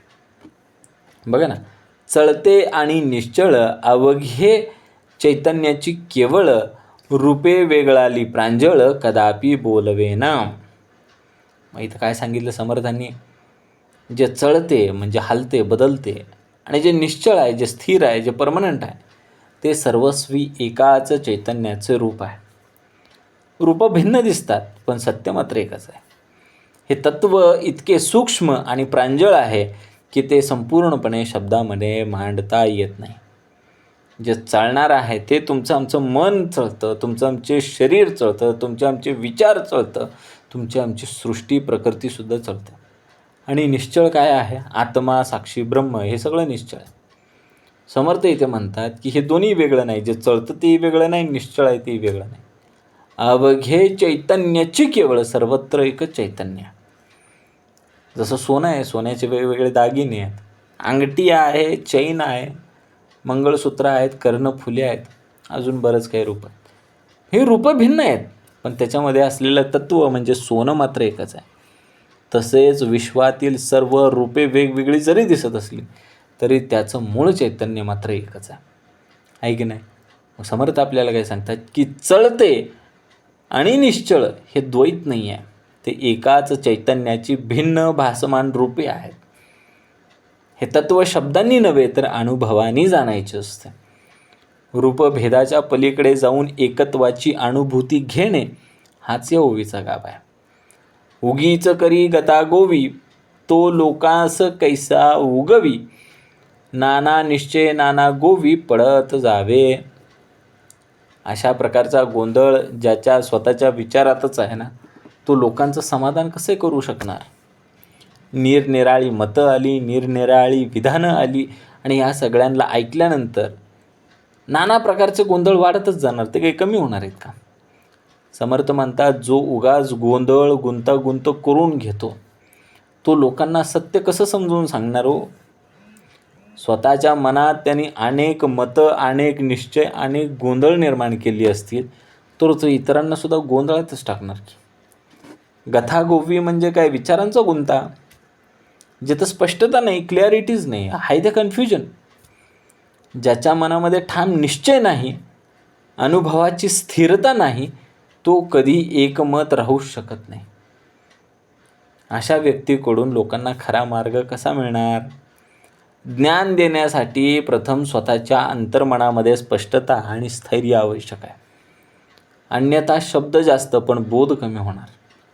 ज्याच्या मनामध्ये स्पष्ट निश्चय आणि अनुभवाची स्थिरता आहे तोच इतरांना मार्ग दाखवू शकतो. अन्यथा गोंधळातून गोंधळच निर्माण होणार आहे. स्थिर विवेक असेल, एकनिष्ठ निश्चय असेल आणि साधेपणा असेल तरच काय होणार आहे?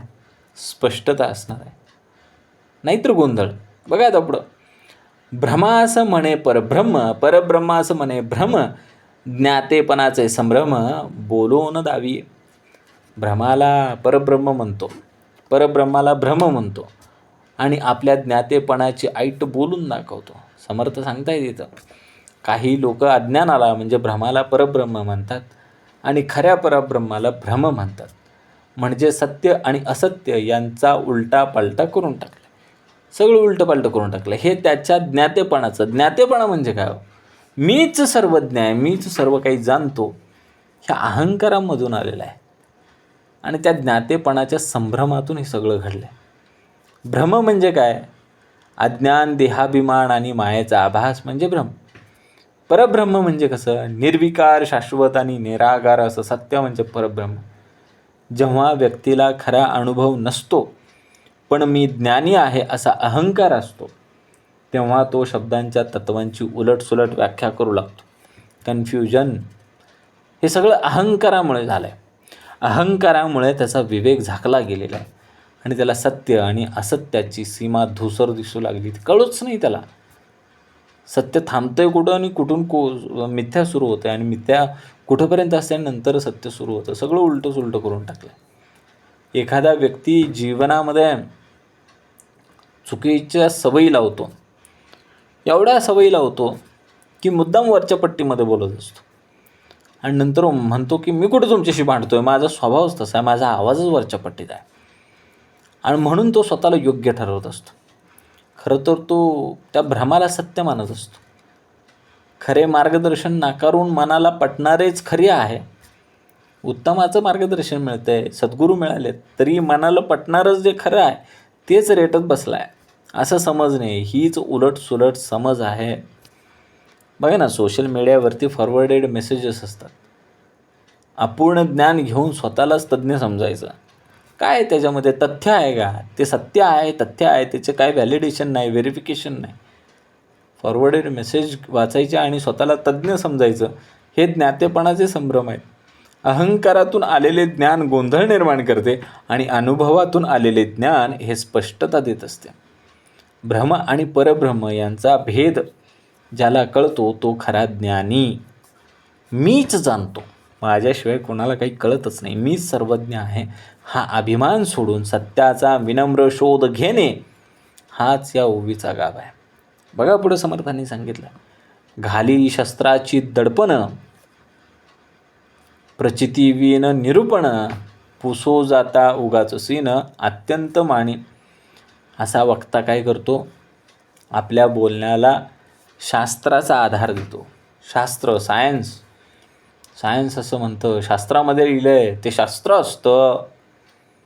ते असं का करायचं? तो शास्त्र असतं. अरे तर काय शास्त्र असतं सांग बाबा एकदा आम्हाला. तो वक्ता आपल्याला काय करतो? तो जो बोलला आहे त्याला शास्त्र आधार देण्याचा प्रयत्न करतो, पण त्याचे निरूपण, त्याची प्रचिती, स्वानुभव त्याला काही नसतं. श्रोत्याने जर प्रश्न विचारला तर त्याला काय वाटतं? चिडचिड येते. पुसो जाता उगाच सीन, अत्यंत मानी. बघा ना, समर्थ इथे क्लिअर सांगतात की अशा व्यक्तीवरती भाष्य करतात की जो शास्त्राचे मोठेपण दाखवून इतरांवरती दडपण आणतो. शास्त्रामध्ये सांगितलं आहे, शास्त्र सांगतं, ते शास्त्र असतं असं म्हणून तो दडपण आणतो, पण स्वतःला त्या शास्त्राचा प्रत्यक्ष अनुभव किंवा प्रचिती मात्र त्याला आलेली नसते. ती केवळ शब्दांवरती बोलत असतो. आणि याच्यावरती जर कोणी त्याला खोचक प्रश्न विचारला, एखादा सूक्ष्म प्रश्न विचारला, तर तो चिडचिड करतो किंवा टाळाटाळ करायला लागतो, कारण त्याच्या बोलण्यामागे प्रत्यक्ष अनुभव नसतो. तरी तो स्वतःला मोठा समजत असतो. अत्यंत माणी. मग शास्त्राची दडपण म्हणजे काय? प्रचितीवन निरूपण आहे. ते शास्त्रामध्ये हे सांगितलं, ते सांगितलं आणि प्रचितीच नाही आणि तो निरूपण करायला बसताय. पुसो जाता उगाच सीन. आणि मग प्रश्न विचारल्यानंतर अस्वस्थ व्हायला लागला, चिडचिड करायला लागला, रागराग करायला लागला, कारण तो अहंकाराने भरलेला आहे. समर्थ सांगतात की शब्दापेक्षा अनुभव जास्त श्रेष्ठ आहे. तो उगाच शास्त्राचे दाखले देऊन काय उपयोग? अनुभव आलाय का? अहंकाराने नव्हे तर विनम्रतेने ज्ञान सांगावे. एखादा व्यक्ती मोठ्या पुस्तकांची नावच घेत राहतो, है ना. ह्या पुस्तकात असं लिहिलं आहे, त्या पुस्तकात तसं लिहिलं आहे, पुराणांमध्ये लिहिलं आहे, वेदांमध्ये लिहिलं आहे, उपनिषदांमध्ये हे लिहिलेलं आहे. अशा मोठमोठ्या पुस्तकांची नावं घेत जातो, ग्रंथांची नावं घेत जातो, है ना. पण त्यातला एखादा जर साधा प्रश्न विचारला तर तो चिडायला लागतो, टाळाटाळ करायला लागतो. जीवनामध्ये सल्ले देणारा, आपल्याला सल्ले देणारे खूप भेटतात. असं केलं पाहिजे, तसं केलं पाहिजे, SIP केली पाहिजे, म्युच्युअल फंडात हे केलं पाहिजे. पण ते स्वतः काहीच करत नसते. ते म्हणते काय खरं आहे ते म्युच्युअल फंडाचं आणि काय खरं आहे ते SIPचं आणि काय कशाचं काय शेअर मार्केट आणि काय आहे ना. असे सल्ले देणारे खूप असतात, पण ते स्वतःच्या आचरणात न आणणारे पण तसेच असतात. हेच प्रचितीविन निरूपण आहे. अनुभवाशिवाय शास्त्रज्ञान म्हणजे केवळ शब्दांचा भार आहे. विनम्रता, प्रत्यक्ष साधना आणि स्पष्ट उत्तर देण्याची तयारी हाच खऱ्या ज्ञानीपणाचा मार्ग आहे. अहंकार नव्हे हो, प्रचिती पाहिजे. हाच आहे ओवीचा गाभा आहे. बघा पुढं सांगितलं, ज्ञात्यास आणि पदार्थ भिडा, तो काय बोलेल बापुडा, सारा साराचा निवाडा झाला पाहिजे. जो स्वतःला तो ज्ञाता समजतो त्याला पदार्थाची चाड असते. थोडीशी बिदागी पाहिजे असते बरं का, 100-500 पाहिजे असतात. अशी व्यक्ती आणि अशी वृत्ती, जो बापुडा अध्यात्मासंबंधी काय बोलणार बाबा, सार कोणते आणि आसार कोणते याचा निवाडा निदान त्या व्यक्तीस झाला तरी पाहिजे. ज्याला स्वतःच्या ज्ञातेपणाची म्हणजे मीच जाणतो या अहंकाराची आणि बाह्य पदार्थांची म्हणजे विषय, देह आणि माया याचा भिडा आहे. म्हणजे जो आतून त्याच्यामध्ये गुंतलेला आहे, तो मायेमध्ये आताही गुंतलेला आहे, तो विषय सुखामध्ये आताही गुंतलेला आहे, तो बिचारा काय बोलणार? त्याला काय कळतंय सार काय नाही आसार काय? ते स्वतःच त्या ठिकाणी बरबटलेलं आहे. सार म्हणजे खरं आणि आसार म्हणजे क्षणभंगूर याचा निवाडा त्याच्याकडून स्पष्ट करायचं का? ज्ञात्यास म्हणजे स्वतःलाच सो कॉल्ड ज्ञानी समजतो, त्याच्याकडे अहंकार अजूनही आहे. पदार्थ भिडा म्हणजे कसं आहे, विषय, देह, संपत्ती, मान, अपमान याच्यामध्ये तो आजही अडकलेला आहे. जोपर्यंत त्याचं मन विषयांशी भिडलेलं आहे, पदार्थ भिडा म्हणजे काय ते विषय, तोपर्यंत त्याची वाणी काही शुद्ध होत नाही. सारासार विवेक म्हणजे काय शाश्वत आणि काय नश्वर याचा ठाम निर्णय झाला पाहिजे. एखादा व्यक्ती असतो जो पैशाच्या मोहामध्ये आहे, पण तो येऊन जर वैराग्याची व्याख्या करायला लागला, वैराग्य शिकवायला लागला, तर त्याचं बोलणं प्रभावी ठरत नाही, है ना. अहंकार आणि विषयांपासून अंतर्मन मोकळे झालेच पाहिजे, तेव्हाच खरे ज्ञान त्या ठिकाणी बोलते. सार म्हणजे शाश्वत आणि असार म्हणजे नश्वर यांचा स्पष्ट विवेक हा झालाच पाहिजे. हाच आध्यात्मिक प्रगतीचा पाया आहे. सारासाराचा निवाडा म्हणजे वाणी ही सत्यनिष्ठ आणि प्रभावीच पाहिजे, तेव्हाच होणार आहे सारासाराचा निवाडा. बघा, वैद्य मात्रेची स्तुती करी, मात्रा गुण काहीच न करी, प्रचितीवन तैसी परी ज्ञानाची झाली. वैद्य मात्रेची स्तुती करी. वैद्य आपल्याच मात्रेची स्तुती करतो, है ना. मात्रा गुण काहीच न करी, आणि मात्रेचा गुण काही दिसून येत नाही, फरक नाही पडला. प्रचितीविन तैसी परी, तशी प्रचितीविन ज्ञान सांगण्याची स्थिती झाली, ज्ञानाची झाली. प्रचितीच ज्याच्याकडे नाही आहे आणि तो सांगतोय, त्याची अवस्था त्या वैद्यासारखी झाली. नुसती स्तुती केली आणि फरक काहीच नाही पडला. एखादा वैद्य आपल्या औषधाची स्वतः स्तुती करत असतो बरं का, पण त्या औषध जर त्या रोगावरती परिणामच करत नसेल तर त्या स्तुतीचा उपयोग तो काय? त्याचप्रमाणे अनुभवाशिवाय केलेलं ज्ञान ही निरुपयोगी ठरते. वैद्य म्हणजे कोण हो? उपदेश करणारा, नुसता भाषेकडे उपदेश. मात्रा म्हणजे कसं, औषध. आणि औषधाचे गुण जर प्रत्यक्ष अनुभवात उतरले नाहीत तर ते फक्त शब्द राहतात. तसेच आत्मज्ञानाची चर्चा केली, ग्रंथ उद्घृत केले, पण अंतर्मनातील परिवर्तन जर झालेच नाही तर ते प्रचितीविन ज्ञान आहे, म्हणजे अनुभवाशिवाय ज्ञान आहे असेच ठरते. बघा ना, एखादा डॉक्टर फक्त औषधाचं नाव सांगतो पण उपचार काहीच करत नाही, योग्य पद्धतीने उपचार करत नाही. फक्त नाव सांगितलं आहे, औषध लई जालीम, घ्या, रुग्ण बरा होत आहे का? अजिबात नाही. कसा होणार तो बरा? ती नुसती मात्रा, आणि त्या मात्रेची स्तुती करून उपयोग काय? ज्ञानाचे खरे मूल्य कधी? जेव्हा ते अनुभवात येते. आणि जे ज्ञान केवळ शब्दामध्ये राहते त्याचं कसलं आले मूल्य? औषधाचे गुण परिणामामध्ये दिसले तरच ते औषध खरे. तसे ज्ञानाचे फळ जर आचरणात दिसले तरच ते सार्थक. तरच ते श्लाघ्यवान. बघा ना पुढं, तेथे नाही सारासार, तेथे अवघा अंधकार, नाना परीक्षेचा विचार राहिला तेथे. जिथे सारासार विवेक नसतो तिथे अवघा अज्ञानरूपी अंधकार हा भरून राहिलेला असतो. तेथे नाना परीक्षांचा विचार काय सुचणार. समर्थ सांगतात की सारासार विवेक जिथे नाही आहे, जिथं सत्य असत्य शाश्वत नश्वर यांचे भेद नाही आहेत, जिथे संपूर्ण अंधकारच आहे आणि जिथे विवेकच नाही तिथे कसलीही परीक्षा तपास सूक्ष्म विचार काहीच करू शकत नाही. काहीच नाही. सारासार म्हणजे काय खोटं काय खरं, काय शाश्वत काय नश्वर याचा स्पष्ट विवेक म्हणजे सारासार. विवेक नसला की मन अज्ञानात बुडते. आणि अज्ञान म्हणजे काय? अंधार, तमामध्ये तो तेजाकडे आलाच नाही. ज्याला शाश्वत आत्मा आणि नश्वर देह यांचा भेदच समजला नाही तो जीवनातील निर्णयही योग्य घेऊ शकत नाही. कसं घेतोच येणार नाही त्याला. शाश्वत काय नश्वर काय सारासारच कळलं नाही.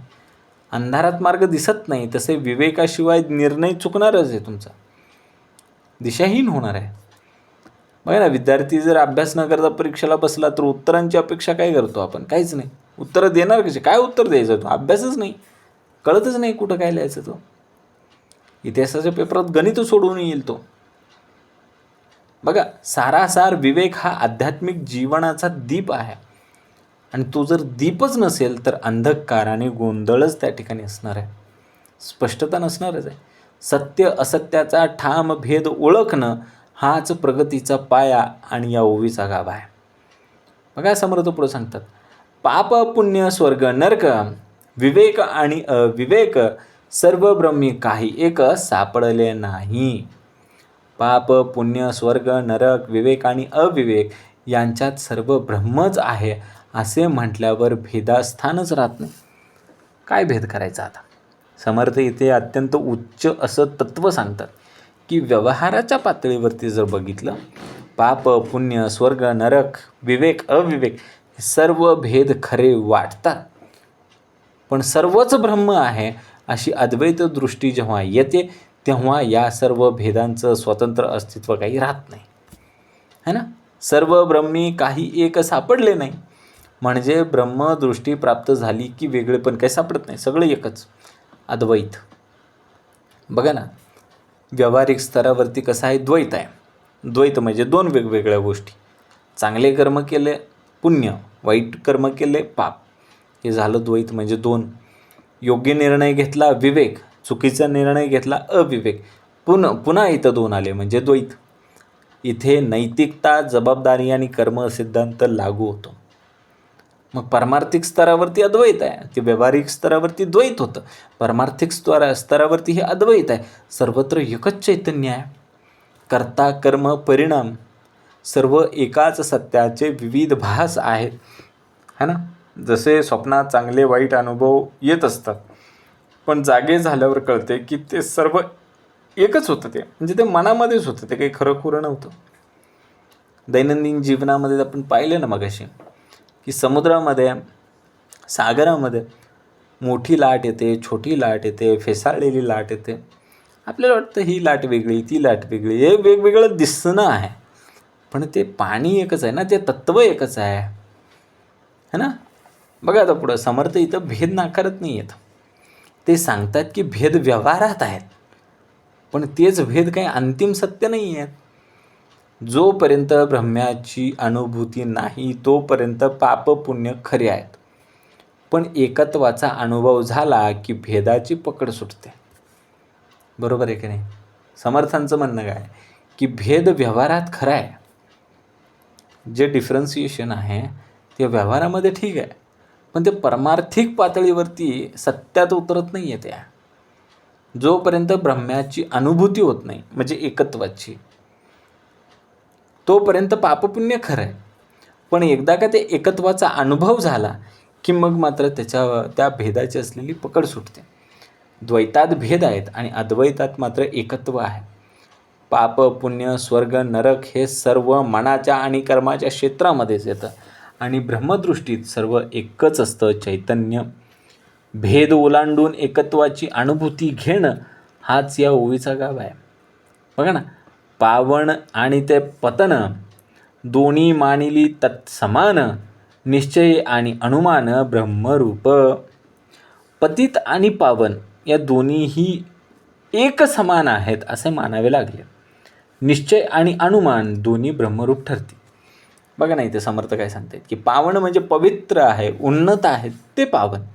आणि पतन म्हणजे काय? अधपतन, घट आहे, क्षय आहे, घटत जाणारं आहे, रसात तळाला जाणार आहे ते पतन. हे दोन्ही भेद आपण मानतो, पण ब्रह्मदृष्टीत हे दोन्ही समानच आहेत, है ना. तसेच निश्चय म्हणजे ठाम अनुभव आधारित ज्ञान आणि अनुमान म्हणजे तर्कावरती आधारलेली समज. हेही शेवटी ब्रह्मस्वरूपच आहे. बघा ना, आपण इथं आता पाहिलं की व्यवहारामध्ये चांगली कर्म म्हणजे पावन, पुण्य, आणि कर्म वाईट कर्म आहेत ती पतनाला नेतात, अधोगतीला नेतात. आणि परमार्थात कसं आहे? दोन्ही अनुभव एकाच चैतन्यावरती घडत असतात. जसे आकाशाला धूर लागत नाही आणि लागला तरी ते बदलत नाही, तसे आत्मा पवित्र किंवा अपवित्र या भेदाच्या पलीकडे असतो. या दोन्हीचं अंतिम लक्ष काय हो? अनुमान हे पहिले पाऊल आहे आणि निश्चय ही स्थिर अवस्था आहे. या दोन्हींचा आधार मात्र एकच आहे, ते म्हणजे चैतन्य. बरोबर आहे का? द्वैतात भेद असतात, अद्वैतामध्ये समत्व असते. पवित्र अपवित्र, उन्नती पतन, तर्क अनुभव हे सर्व शेवटी एकाच ब्रह्मस्वरूपात विलीन होतात. समत्व दृष्टी आणि साक्षीभाव हाच या ओवीचा गाभा आहे. बघा पुढं, ब्रह्मरूप झाले आघवे, तेथे काय निवडावे, अवघी साकाराची टाकावे, काय कोठे. जर सर्व ब्रह्मरूपच आहे असे म्हटले तर तिथे चांगले वाईट काय कसे निवडायचे? आता सर्वच साकार आहे, साखर आहे असे म्हटल्यावर तिथे काय टाकावे? समर्थ काय म्हणतात की जेव्हा सर्वत्र ब्रह्मरूपाची अनुभूती येते तेव्हा तिथे निवडण्यासारखे काही उरतच नाही. काय निवडायचं? तर अवघी साखराची टाकावे, काय कोठे. आता काय करायचं? भेद कसा करायचा? ब्रह्मज्ञान झाल्यानंतर द्वैताची प्रकट सुटली की नाही? सगळीकडे जे द्वैत होतं ते आता अद्वैत झालं ब्रह्मज्ञान झाल्यानंतर. चांगलं वाईट, पवित्र अपवित्र, योग्य अयोग्य हे व्यवहारापुरतं ठीक होतं, पण अनुभूतीत सर्व चैतन्य एकच दिसू लागलं. कधी? ब्रह्मज्ञान झाल्यानंतर. तिथे सर्वत्र एकच तत्व आहे हे कळालं. तिथे निवड, पक्षपात, भेदभाव काही उरतच नाही. कशाचं करायचं आता? बरोबर आहे का? कशाचा भेदभाव करायचा? जिथे सर्व काही ब्रह्मच आहे तिथं निवडण्यास काहीही उरत नाही. ही ओवी अद्वैत अनुभूतीचे अत्यंत सुंदर आणि सोपे चित्र उभा करून सांगते. बघा, तैसे सार आणि असार, अवघा केला एकांकर, तेथे बळावळा अविचार, विचार कैचा. याप्रमाणे जिथे सार आणि असार आहे हे सर्व एकांकर होते, तिथे अविचार बळावतो आणि मग विचार कसा उरेल? इथे समर्थ काय सांगतात बघा. काय सांगतायत की जेव्हा साधनेमध्ये विवेक हा अत्यंत आवश्यक आहे आणि सिद्धीमध्ये तो विवेक हा विरघळला पाहिजे. जिथे सर्व एकरूप झाले तिथे सार आणि असार यांचाही प्रश्न उरत नाही. ही ओवी अद्वैताच्या अंतिम शांततेची झलक देते. जिथे विचार संपतात तिथून अनुभव उरतो. विचार जरी संपला तरी अनुभव मात्र उरतो. वंद्य निंद्य एक झाले, तेथे काय हाते आले, उन्मत द्रव्य जे भुलले, ते भलतेच बोलले. वंद्य निंद्य सर्व एकच झाले तर हाताला काय लागणार? म्हणजे काय? शेवटी लाभ काय होणार? उन्मत द्रव्य सेवन करून जो भुलला तो भलतेच काहीतरी बरळू लागला ना. उन्मत द्रव्य म्हणजे मदिरापान केलेला व्यक्ती.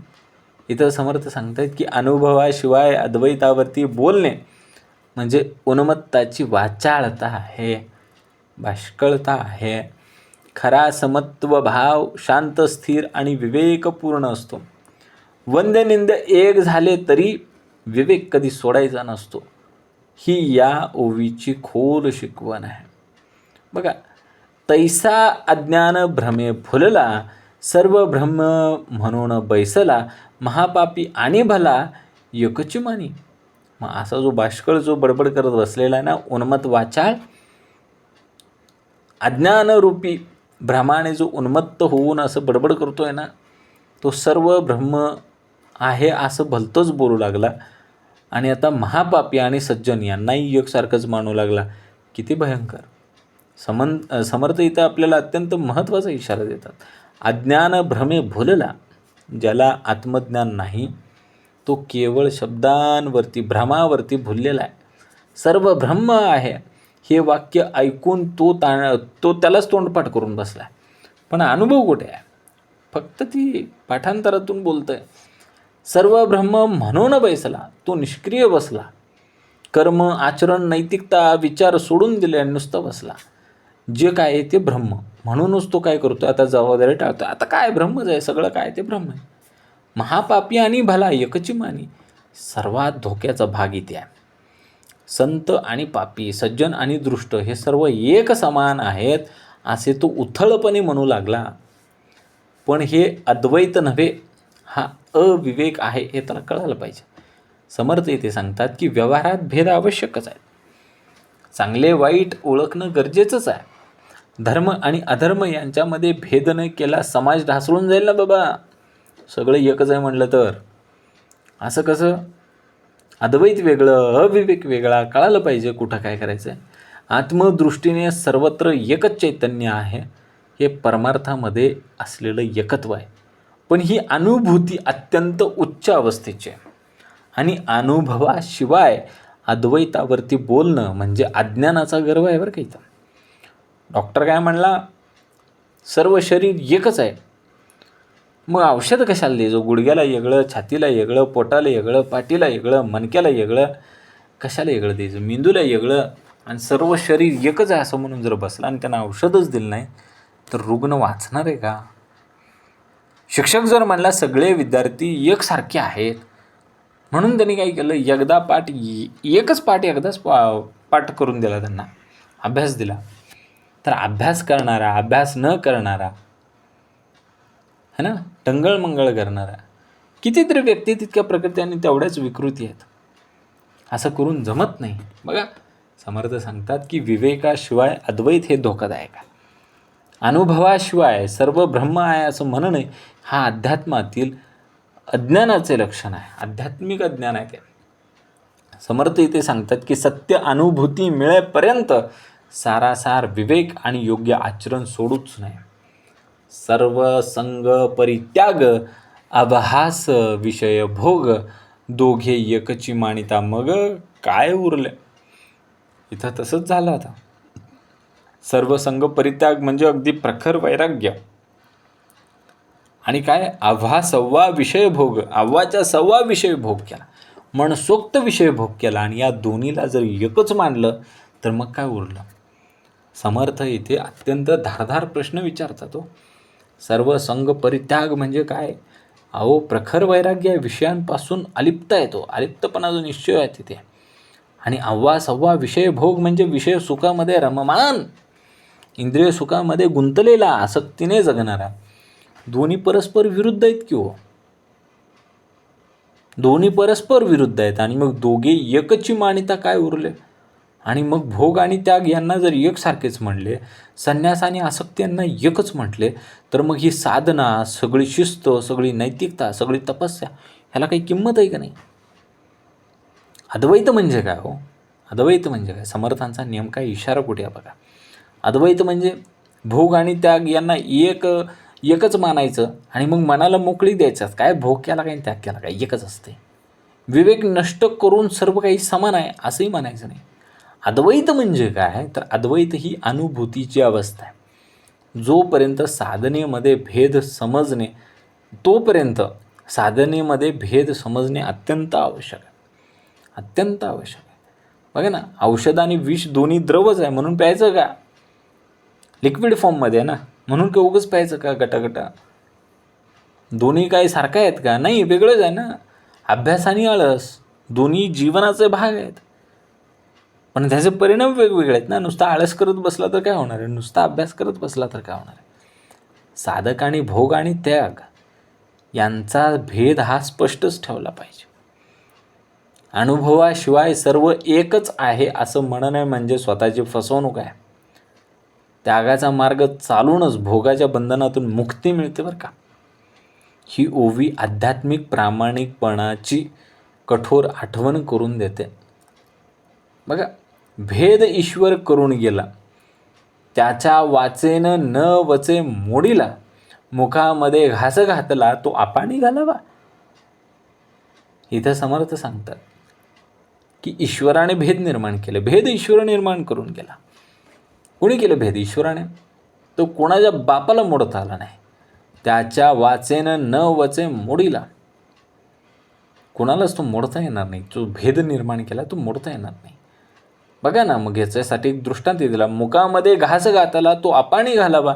मग जो अन्नाचा घास आहे, जो जेवणाचा घास आहे, तो मुखामध्ये घालण्याच्या ऐवजी गुदद्वारी घालावा. आपाणी, इथे आपाणी म्हणजे कुठलं ठिकाण आहे घ्या समजून.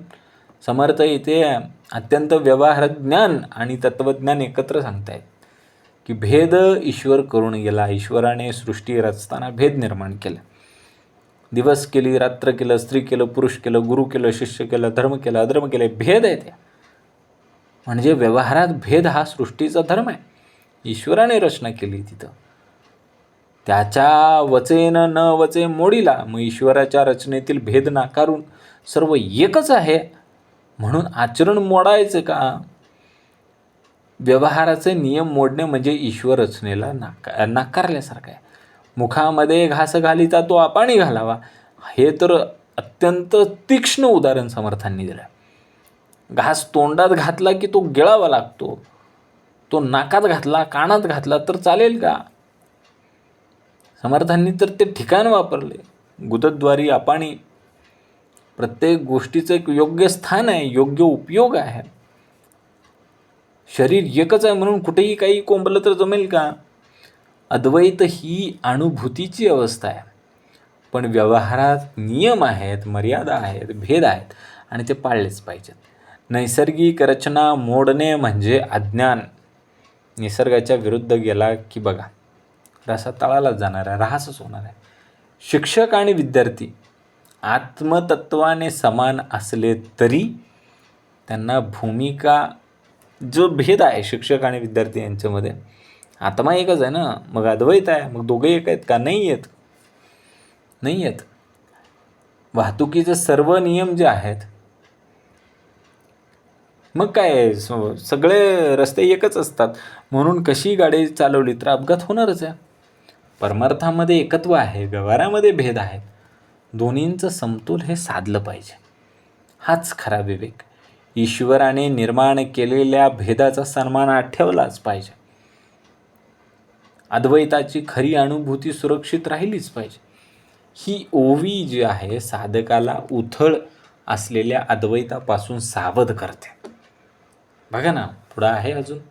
ज्या इंद्रियास जो भोग तो करी येता सांग, ईश्वराचे केले जग मोडिता उरेना. ईश्वराने प्रत्येक इंद्रियाचे विषय भोग ठरवून दिलेले आहेत. ज्या इंद्रियास जो विषय भोग नेमून दिलेला आहे तोच भोग तो इंद्रिय यथासांग घेऊ शकतो. ईश्वराने जगाच्या रहाटीचे नियम बनवून ठेवलेले आहेत, तयार केलेले आहेत. ते मोडून चालायचं नाही. आणि तसं केलं तर काही उरणारच नाही. समर्थ इथे सृष्टीच्या व्यवहार धर्माला स्पष्टीकरण देतात. बघा ना, प्रत्येक इंद्रियाला एक ठराविक विषय दिला.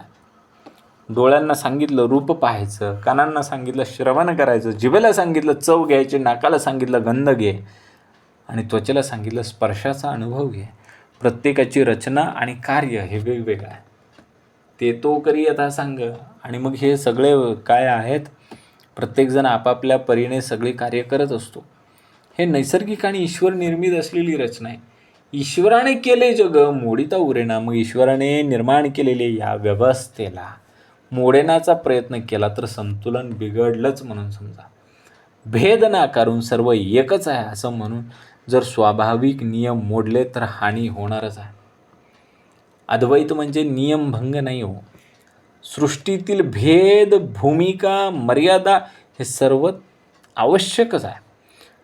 परमार्थामध्ये एकत्व असलं तरी व्यवहारामध्ये योग्य मर्यादा या पाळल्याच गेल्या पाहिजेत. नाहीतर बघा, प्रत्येक इंद्रियाला काय काय लावून दिलं.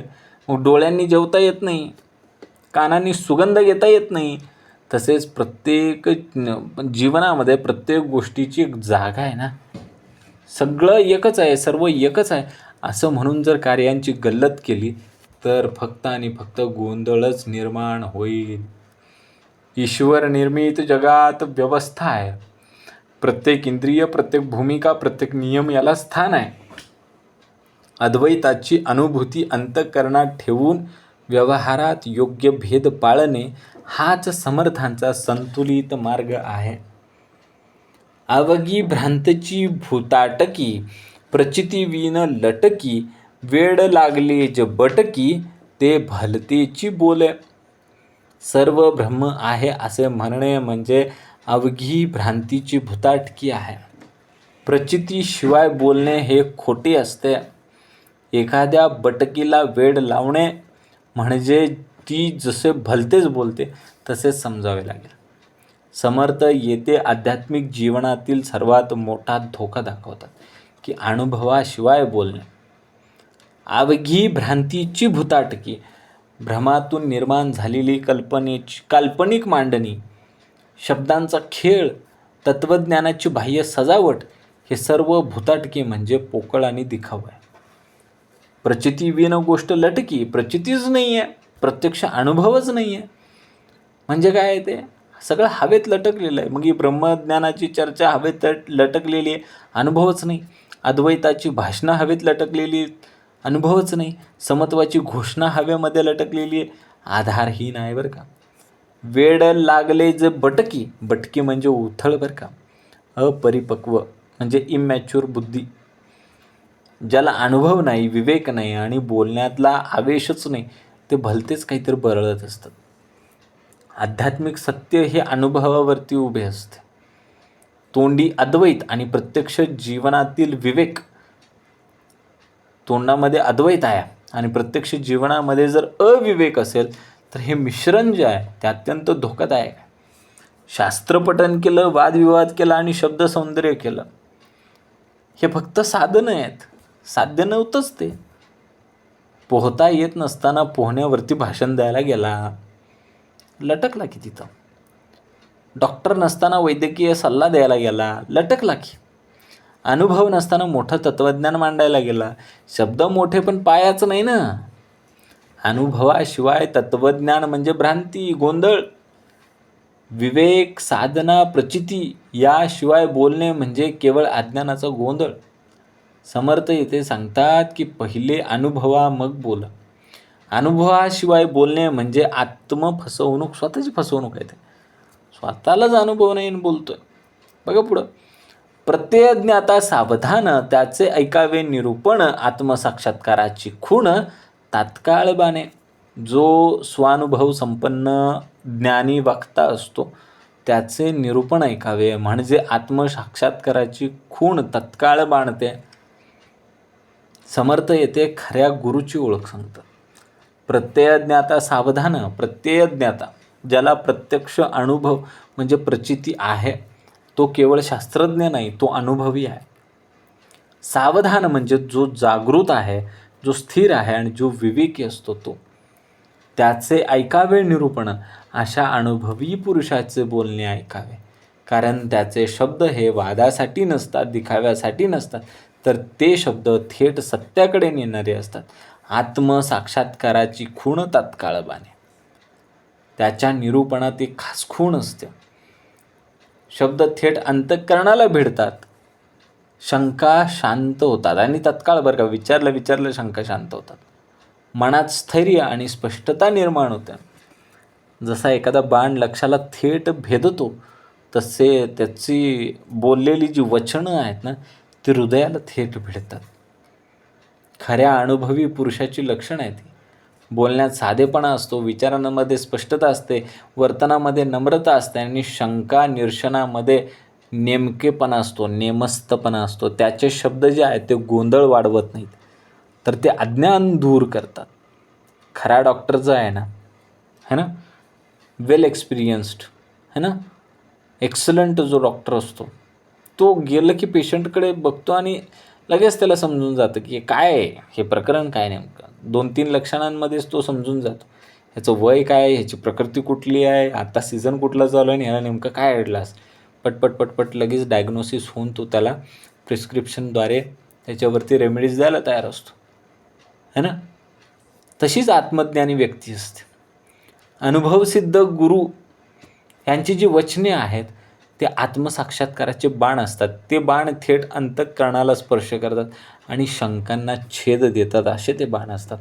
समर्थ सांगतात की शब्दांवर नव्हे तरी अनुभवावरती उभ्या असलेल्या ज्ञात्याचे निरूपण ऐकलेच पाहिजे. तेच खरे मार्गदर्शन आहे.